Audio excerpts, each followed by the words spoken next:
यहाँ तो सप्ताहांत एक बार तो चले ही जाते थे, वो बुलाते भी थे वो फोन करके। बावजूद इसके उनसे हम लेखन सीखे। उन्होंने मेरे एक कहानी का संग्रह का भूमिका भी बाकायदे लिखी। अशोक राजपथ और का तो मैंने एक समीक्षा लिखी थी। बाद में मैंने पूरा देखा कि वो रूई लपेटी आग जो उपन्यास है उसको किस प्रकार से उन्होंने शुरू से लेके आखिर अंतिम रूप दिया।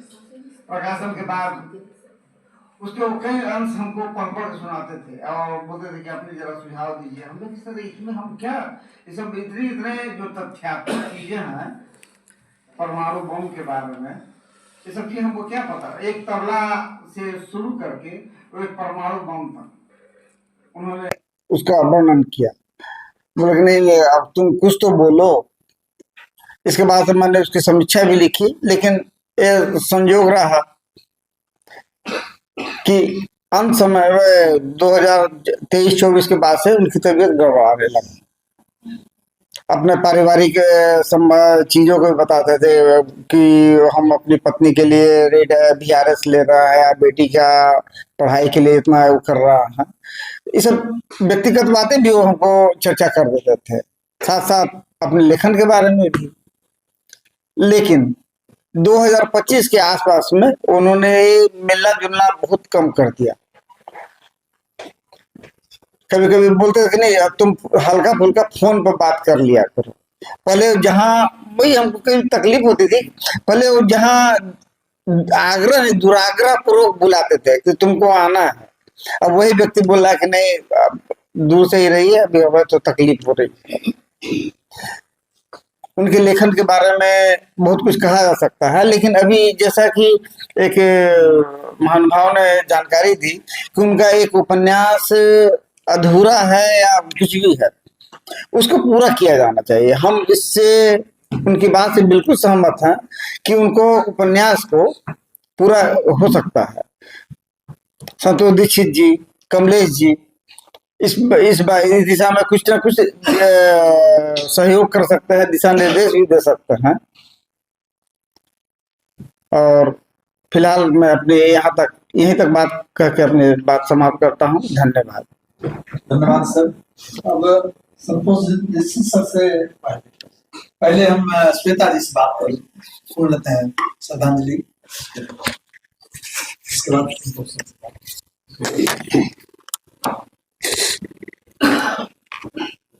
सर्वप्रथम यहाँ पर उपस्थित सभी विद्वजनों को मैं अभिवादन करती हूँ। अवधेश प्रीत सर हमेशा से मेरे प्रिय कथाकार रहे हैं। उनकी पहली कहानी जो मैंने पढ़ी, चांद के पार एक चाबी, उस पर मैंने कुछ टिप्पणी भी की थी और सर ने उस टिप्पणी को पढ़ा और फिर उन्होंने मुझे व्यक्तिगत रूप से मैसेज किया कि हाँ आपने जो समझा वो बिल्कुल सही समझा। अली मंजिल भी मेरी एक प्रिय कहानी है जो पहचान की छटपटाहट को लेकर के, उस पर भी सर से बात हुई थी। सर से मुझे रूबरू होने का पर मौका भी मिला था। मैं अपनी जो मेरी भावनाएं हैं सर के प्रति, मैं एक छोटी सी कविता के माध्यम से व्यक्त करना चाहती हूँ, क्योंकि यहाँ पे बहुत लोग बहुत कुछ बोल चुके हैं जिससे मुझे कुछ सीखने, समझने और बहुत कुछ जानने का भी मौका मिला है। बस मैं अपनी बात को चंद पंक्तियों में समाप्त कर देना चाहती हूँ। मैंने ये कविता उनको समर्पित की है, यही मेरी श्रद्धांजलि है उनके प्रति। कविता का शीर्षक है क्षणों के अंतराल में। जीवन कहीं गुम हो जाता क्षणों के अंतराल में, पर इन बीतते क्षणों में ही तो विकास और विनाश का फैलाव होता, घृणा और प्रेम की अनुभूति होती, हार और जीत का फैसला होता, और जीवन के अमिट सत्य, जीवन और मृत्यु से मुठभेड़ होती, और भी न जाने कितना कुछ कहा अनकहा घटित हो जाता। घटनाएं तो क्षण में ही घटित होती, पर कुछ घटनाएं बदल देती जीवन। कुछ एक हम भूल भी जाते और कुछ यादें जीवन के बाद भी चलती रहती, जो धमनियों में रक्त की तरह दौड़ती रहती। फूल पर से उड़ी तितली जो छोड़ जाती अपने कुछ रंग, क्षणों के अंतराल में पकड़ने की नाकाम कोशिश में कुछ वादे छोड़ जाते, कुछ यादें छोड़ जाते अपने निशान। सच तो बस जीवन के बाद वह छूटा हुआ रंग और कुछ भी नहीं। शेष बस इतना ही कि अनुभूतियां, स्मृतियां, सुख और दुख, दिन, महीने, साल, जो क्षणों के अंतराल में हम जीते, उसमें वही एक क्षण जीवन का वास्तविक क्षण होता, जिस क्षण को ठीक उसी समय हम जी रहे होते। क्योंकि बाकी किसी और क्षण में हम कुछ और हो सकते, पर वह नहीं जो अभी हम इसी क्षण में हैं। इसी शब्दों के साथ मैं अपनी श्रद्धांजलि अर्पित करती हूँ। धन्यवाद आपको। अब संतोष दीक्षित सर से अनुरोध है। धन्यवाद।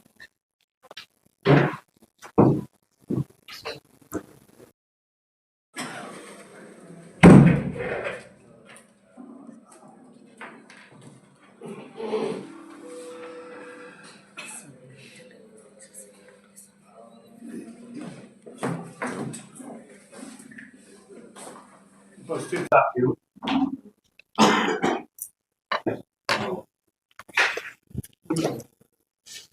कभी जीवन में अपने मित्र के लिए भी शोक व्यक्त करना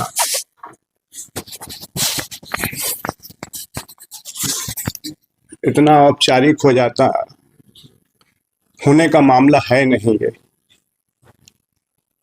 उनके साथ एक लंबा कहिए कि एक लंबी यात्रा उनके साथ रही। कथा कहानी के दुनिया की जो यात्रा है वो एक लंबी यात्रा रही और कई जगह हम साथ, कई मंचों पर, कई यात्राओं में, बिहार से बाहर के कई कथा समारोह में मतलब हम साथ साथ रहे और इतनी सारी यादें हैं कि धीरे धीरे उन्हें मतलब कभी कह पाना, एक साथ कह पाना बहुत मुश्किल है। मैं अभी इतना ही कहूँगा कि अवधेश प्रीत एक विलक्षण कहानीकार थे इस मामले में कि हम लोग उनके बारे में कहते थे कि अगर उनको 5 कहानी पढ़ने के लिए दे दी जाए और कमरे में अगर बंद कर दिया जाए तो 24 घंटे के अंदर जो है वो एक छठी कहानी लेकर के निकल सकते हैं। ये प्रतिभा उनमें थी किसी भी विषय को लेकर के, और खास करके बिहार के ज्वलंत विषयों को लेकर के उन्होंने काफी अच्छी कहानियां लिखी। सांप्रदायिकता पर उन्होंने इतनी ज्यादा कहानियां लिखी हैं कि मैंने समझता हूं कि देश में कोई और कथाकार ने इतनी ज्यादा कहानियां सांप्रदायिकता को लेकर लिखी होंगी। ये अवधेश प्रीत के बड़ी मतलब विशेषता है। उनकी कहानियों में जो सामाजिक विसंगतियां और जो आसपास का हमारा बिहार का समाज खास करके वो तो आता ही है। सबसे बड़ी चीज है कि अपनी शुरुआती कहानियों में उन्होंने जो वाम राजनीति है उसके विरोधाभास को और उसके एक मतलब ग्रास रूट वर्कर को, उनके कहानी बहुत चर्चित है ग्रास रूट, उस वर्कर के बारे में उन्होंने बहुत ही मतलब वो कहिए कि जमीनी सच को लेकर के लिखी कहानी लिखी है। अवधेश, आज फेसबुक का समय है, रोज घटनाएं आती हैं, चली जाती हैं, मृत्यु है, कल दूसरे दिन बधाई है। ये सब कुछ आज के समय में इतना क्षणभंगुर हो रहा है, स्मृतियां आ रही हैं, इतनी तेजी से निकल के बाहर चली जा रही हैं। ऐसे में किसी कथाकार का, किसी व्यक्ति का टिक पाना एक लंबे समय तक, यह उसकी रचनात्मक जो उसका जो काम है और जिस गंभीरता से अगर उसने किया है तो वो उसी पर निर्भर करता है। बहुत प्रसिद्ध कथन है फ्रांसीसी चिंतक रोला बार्थ का, मैंने लिखा भी, कि लेखक की जो जीवन जो होता है वो उसकी मृत्यु के बाद शुरू होता है। अवधेश का जीवन जो है वो अब शुरू हुआ है। अभी बहुत सारी पत्रिकाओं में उन पर हम लोगों ने, इस बीच हम लोग लगातार व्यक्तिगत रूप से मैं लगा रहा, और अभी हंस में दिसंबर के महीने में, कथा देश में जनवरी में, उद्भावना में, परिकथा में, ये कई जगह मतलब आ रही है और भी कई जगह लोग लोगों को लिखवाया जा रहा है, खुद मैं भी लिख रहा हूँ। तो ये चीज़ें अभी ये रहेगी, जारी रहेगी। हम लोग चाहेंगे कि उनकी स्मृति को हमेशा सुरक्षित रखें और आगे इस पर हम लोग कुछ विचार करेंगे। वो एक बड़े कथाकार थे, वो इसमें दो मत नहीं है। और उनका चला जाना मेरे लिए एक बहुत व्यक्तिगत शून्यता है। मैं अभी भी उस मतलब शून्य से उबर नहीं सकता हूँ कभी। आजीवन वो मेरे दिल में रहेंगे। जब भी कोई बात होगी, कुछ भी होगा, उनका कहा हुआ बहुत कुछ याद आता रहेगा। बहुत कुछ स्मृतियां हैं। हम लोग सहयात्री रहे, तो क्या कहूँ, ये जाना उनका ऐसी बीमारी है कि कुछ कहा नहीं जा सकता था। अचानक से वो बिल्कुल लग रहा था कि जा रहे थे, ठीक हो जा रहे थे, जा रहे थे, लेकिन फिर अचानक से जो वो एक, जिसको कहते हैं कि एक गहरी खाई में फिसल जाना, तो वो होता है और किसी के साथ भी हो सकता है ये घटना। उनके प्रति मेरी बहुत विनम्र श्रद्धांजलि। धन्यवाद सर। श्रद्धांजलि अर्पित करें।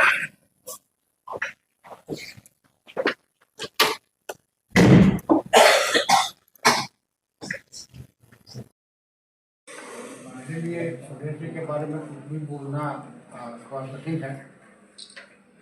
फिर भी शुरू में पाटलिपुत्र टाइम पर, मैं उस समय बीए में पढ़ता था, पाटलिपुत्र में जब वो काम कर रहे थे उस समय हमारा संपर्क हुआ।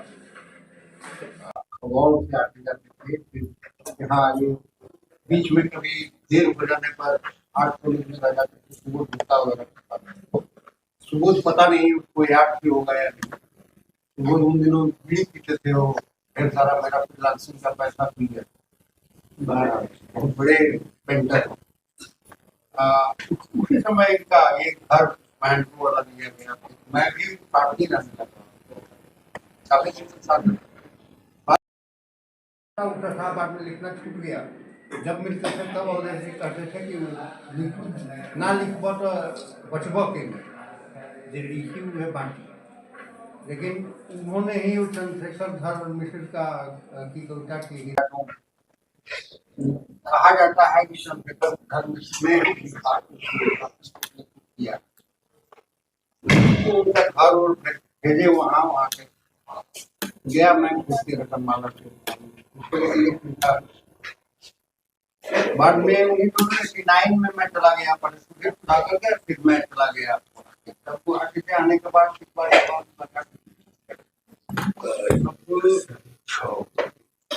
सिगरेट ज्यादा पीने लगे।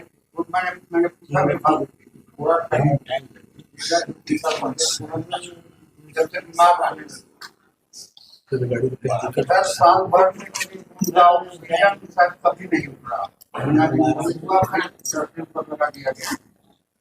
घर कमरा आईसीयू बन चुका था। तो कि आप इसका बचना, ज्यादा लगने का मतलब है कि नहीं पहुंचा। तो चले गए, उनके लिए अच्छा ही था। तो बचेंगे तो उनका लिखना। हाँ, एक चीज आई भी, और ये उनमें बहुत खासियत थी। टिकट पढ़ने पर जब वो रहते थे तो ढेर सारे नए लोगों को आते थे। विमंदर जैसे उनका थोड़ा सा मनमुटाव इसलिए कि विमंदर जी की अपनी एक विचारधारा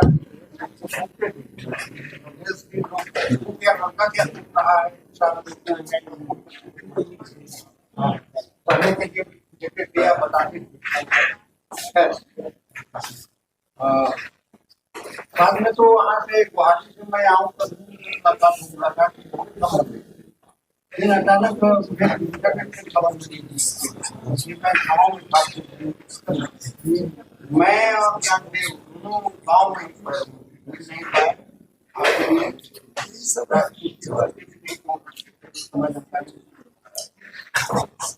इनके इनकी और शादी तक हम लोग अवसर थी। शादी तक हम लोग फल फल की खबर जानते थे। उसके बाद हम लोग रुक गया। शादी तक बढ़ी, शादी कराया भी हम ही लोगों ने। हम ही लोग उनके कोई भाई बहन कोई नहीं है भाभी के। हम ही लोग थे इनके भाई भी और जो भी कही है। प्रधानमंत्री धन्यवाद प्रणाम जी। अब ऋचा जी से अनुरोध है।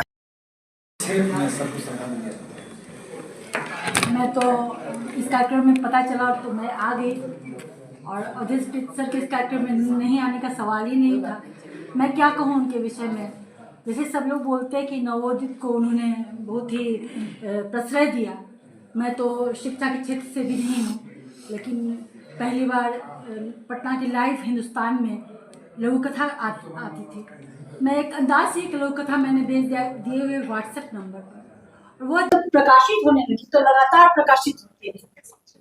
कोरोना काल में सर ने खुद ही, क्योंकि हम लोग फेसबुक भी करते हैं, उन्होंने मुझे फोन किया, बताया कि मैं ही आपकी लघु कथाएं छापा उन्होंने। मैं व्यक्तिगत रूप से करके मेरी जिंदगी का रास्ता ही बदला कि मैं आज इतने विद्वजनों के बीच बैठी हूँ और इतनी अच्छी अच्छी बातें उनके विषय में सुन रही हूँ। और कोरोना काल में उनसे बहुत देर व्हाट्सएप पर बहुत बातें भी हुआ करती थी। मैंने अपने फेसबुक पर एक संस्मरण के रूप में डाला है, पुस्तक आती है, मैं भी अपना योगदान देना चाहूंगी उस पर। और मैं क्या कहूँ, मैं बहुत ही भावुक धन्यवाद। पुस्तक तो आनी ही चाहिए। प्रमोद यादव जी से अनुरोध है, सर को श्रद्धांजलि।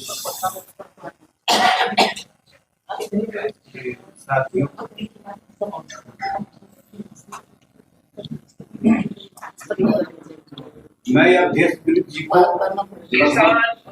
40 सालों से जानता हूँ। वो जनमत में समकालीन जनमत पत्रिका जो है उसमें उनकी कहानी डॉक्टर मेहतर के संपादक जो के हिंदी के प्राध्यापक थे। उसी समय से, उस समय में तो थोड़ा छोटा सा देखने में, लेकिन मैं जानता हूँ कि ये अवधेश जी उनकी कहानी, चूंकि मैं उसमें जनमत में ये प्रबंधक था। मैं और संतलाल ये दोनों आदमी उसके प्रबंधन में रहते थे, देखते थे सब कुछ। तब से लेकर के अब तक, मैंने हाल फिलहाल तक बहुत सारी सेमिनारों में उनकी जो बोलने की जो स्टाइल थी, जो वो वक्ता थे, बहुत प्रखर मैं समझता हूँ। और उनसे मेरा मिलना एक मित्रवत, बहुत मैंने बेहतर तरीके से मैं उन्हें देखते सुनते रहा हूँ। और एक मैं समझता हूँ कि उनका जाना अचानक मुझे बहुत मैंने कर्तव्य विमूढ़ कर दिया कि ये तो क्या हो गया। और इसके बाद में तुरंत एक हमारे अरविंद जी हैं जो गोरखपुर के हैं, उनका भी एक खबर आ गया कि भाई वो भी नहीं रहे, और वो नाटककार भी रहे हैं, इंजीनियर बने रहे हैं, आप काम करते रहे हैं। तो इस तरह के लगातार घटनाएं घट रही है। तो मैं समझता हूँ कि बहुत ही एक क्षति है एक, लेकिन इस क्षति को भरपाई करने के लिए भी हमारे बीच हमारे लोग हैं, कहानीकार मौजूद हैं। और अवधेश प्रीत जैसा नाम है उस तरह का सारे लोगों ने मुझे सुनाया, सारे लोगों को मैं सुना, मुझे बिल्कुल सही लगा। और लगा कि वो बिल्कुल जनता के जन साहित्यकार, जन कहानीकार, जन पत्रकार जो लगातार जूझते रहे, लड़ते रहे। तो उनके नाम मैं ये कहता हूँ कि उनमें मैं ये छवि देखता हूँ कि कलम की रोशनी से गुलशने तहजीब खिलता है, कलम की रोशनी से गुलशने तहजीब खिलता है, कलम से जुल्म के तलवे सहलाए नहीं जाते। शायद उनमें मैं पूरी इस बात को मैं देखता हूँ, लगातार वो लड़ते रहे, करते रहे। और उनके साथ बहुत सारी बातें हैं, सावधानी दी गई है। और मैं समझता हूँ कि ऐसे साहित्यकार जो असली है और जनता के लिए लड़ रहा है, वो कभी भी मर नहीं सकता, वो हमेशा जिंदा है और जिंदा रहेगा। क्योंकि लोगों ने कहा है, फैज ने साफ साफ शब्दों में फरमाया है, उनके नाम में ये यहाँ कह रहा हूँ कि जिस ध्वज से मक्तल में गया वो शान सलामत रहती है, जिस ध्वज से मक्तल में गया वो शान सलामत रहती है। ये जान तो यानी जानी है, इस जान की कोई बात नहीं। इसलिए मैं समझता हूँ हमारी उनके प्रति मेरी श्रद्धांजलि यही है कि लगातार उन्होंने जो मुझे सिखाया कि लड़ते रहो, सत्ता संस्कृति के खिलाफ गाते रहो। क्योंकि मैं लोक गायक हूँ, जन गायक हूँ, जन कलाकार हूँ, और इसके खिलाफ मुझे लगा कि उनसे एक शक्ति मिलती रही है। तमाम उनके जो मैं सुनता रहा हूँ, तो ये सारी बातें हैं और उनको यही मैं कहूँगा कि एक असली इंसान का जाना समाज के लिए क्षति है। लेकिन ये तो प्रकृति का एक घटना है जो घटेगा, लेकिन उन्होंने जो दिया है वो हमारे बीच है और हमारे जैसे तमाम लोगों के बीच है और वो लगातार बढ़ता जाएगा। हम उन्हें श्रद्धांजलि व्यक्त करते हैं। इसी के साथ धन्यवाद। धन्यवाद सर। पुनीत जी से अनुरोध है वो सब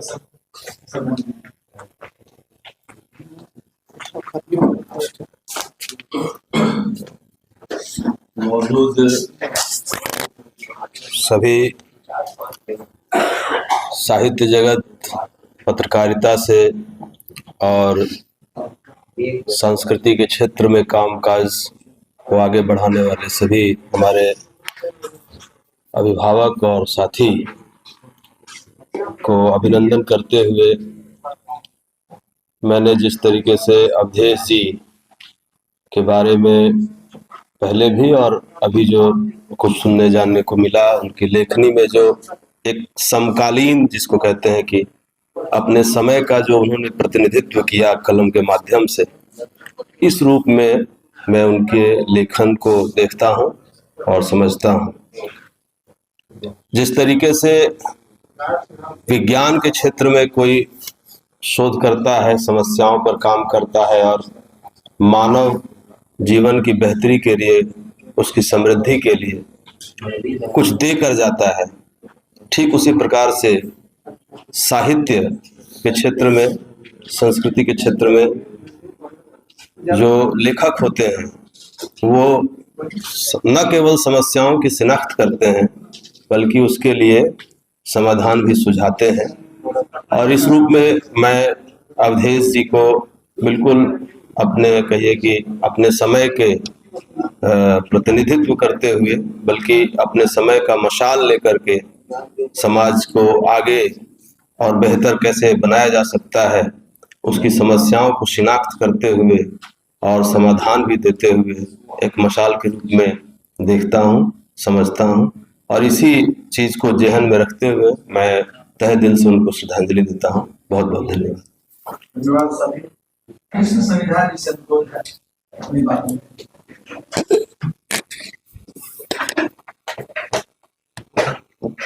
उनसे मेरी कुल जमा 4 मुलाकातें थी। सबसे अंतिम मुलाकात 2020 में हुई थी, जब प्रेम भारद्वाज के परिवारजन यहीं लॉ कॉलेज घाट पे अस्थि विसर्जन के लिए आए थे। तो पटना से 4-5 लोग थे, उनमें से एक संजय कुमार कुंदन थे, अवधेशप्रीत थे और उसके बाद मेरी मुलाकात नहीं हुई। 2023 में अचानक एक दिन उनका फ़ोन आया और उन्होंने कोई फेसबुक पे मेरा लेख पढ़ा और बोला तुमने बहुत अच्छा लिखा, तुम आके मिलो मुझसे। लेकिन भेंट नहीं हुई, फालतू कामों में लगा रहा। और फिर इस 25 में फिर उन्होंने एक बार कॉल किया कि तुम मिले नहीं, तुम फिर अच्छा लिखे हो, इस बार आओ।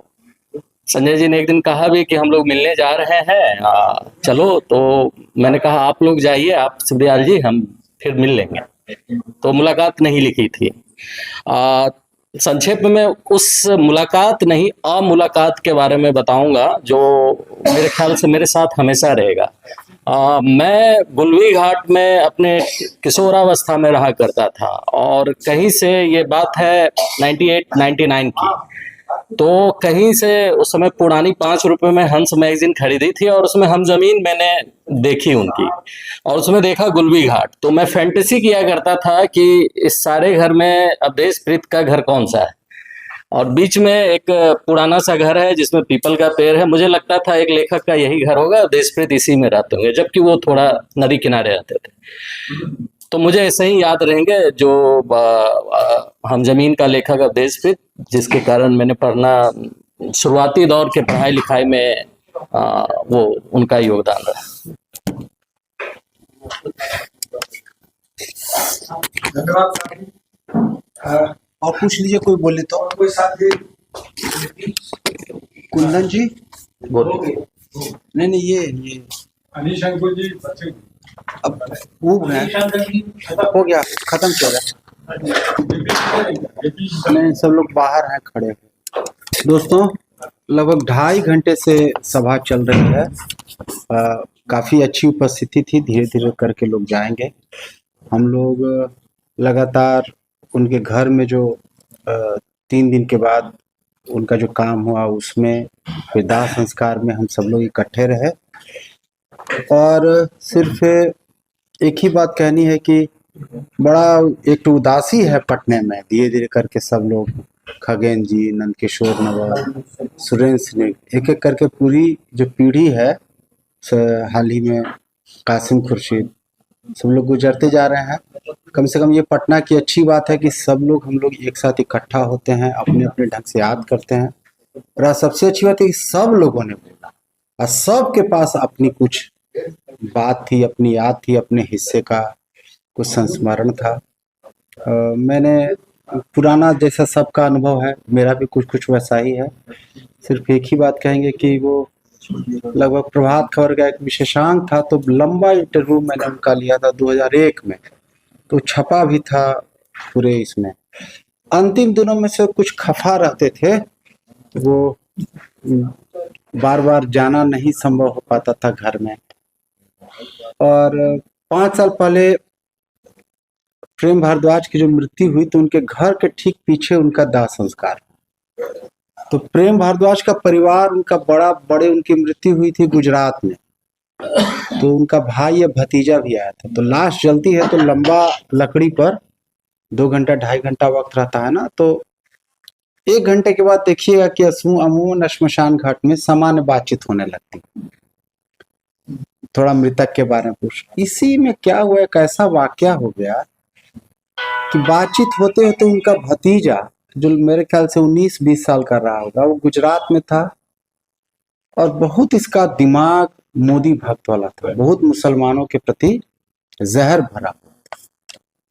अब बातचीत होते होते वो कुछ ऐसी बातें करने लगा, हम ही से बातचीत होने लगी, तो थोड़ी बहस जैसी हो गई।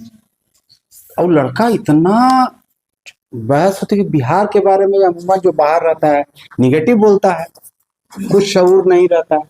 अब बोलते बोलते कुछ ज्यादा बोल गया, तो कुछ बातचीत हुई। अब बेचारे ये अवधेश प्रीत चुपचाप देखते रहे और लड़का बहुत रिएक्शन में चला जाता जा रहा है, जैसा कि मोदी भक्त का अमूमन सब जाहिल रहता है। तो बाद में उन्होंने फिर इंटरवीन किया और थोड़ा सा उस लड़के को समझाने की कोशिश की, लेकिन वो मानने वाला था कि इस तरह का दिमाग।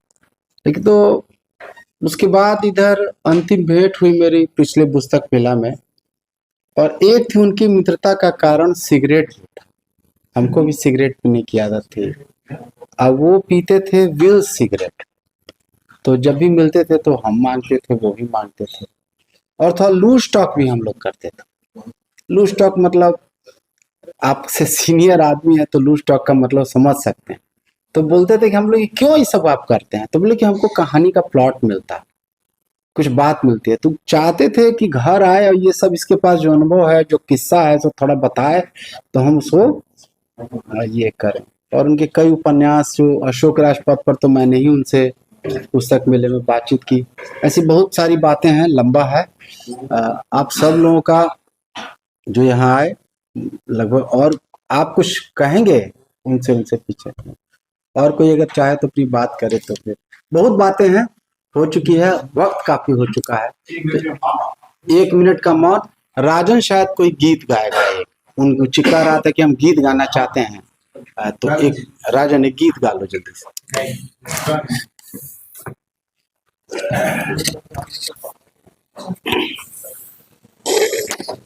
और तो खींच लो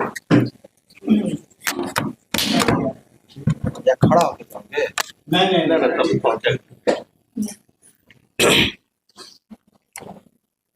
क्रांति की राह में जो मरे, उन शहीदों को मेरा सलाम,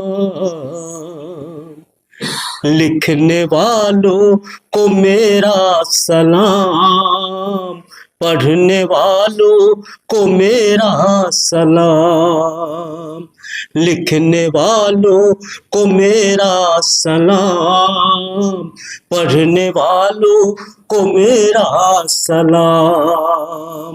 क्रांति की राह में जो मरे उन शहीदों को मेरा सलाम, आँख में जिनकी चिनगारियाँ, आँख में जिनकी चिनगारियाँ, उन जवानों को मेरा सलाम, लिखने वालों को मेरा सलाम, पढ़ने वालों को मेरा सलाम।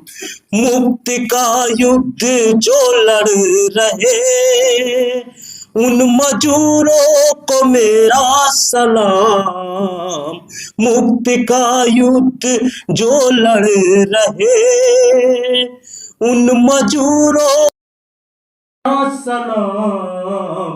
आग की पोथियां जो पढ़े, आग की पोथियां जो पढ़े उन मकानों को मेरा सलाम, लिखने वालों को मेरा सलाम, पढ़ने वालों को मेरा सलाम।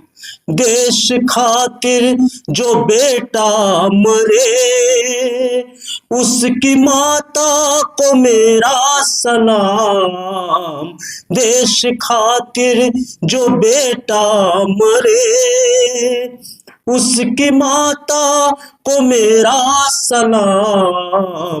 आबरू के लिए जो लड़े, आबरू के लिए जो लड़े उस बहन को है मेरा सलाम, लिखने वालों को मेरा सलाम, पढ़ने वालों को मेरा सलाम। झोपड़ी में जो दीपक जले उसकी बाती को मेरा सलाम, झोपड़ी में जो दीपक जले उसकी बाती को मेरा सलाम। गांव जिसकी हवा में पला, गांव जिसकी हवा में पला उसकी माटी को मेरा सलाम, लिखने वालों को मेरा सलाम, पढ़ने वालों को मेरा सलाम, लिखने वालों को मेरा सलाम, पढ़ने वालों को मेरा सलाम।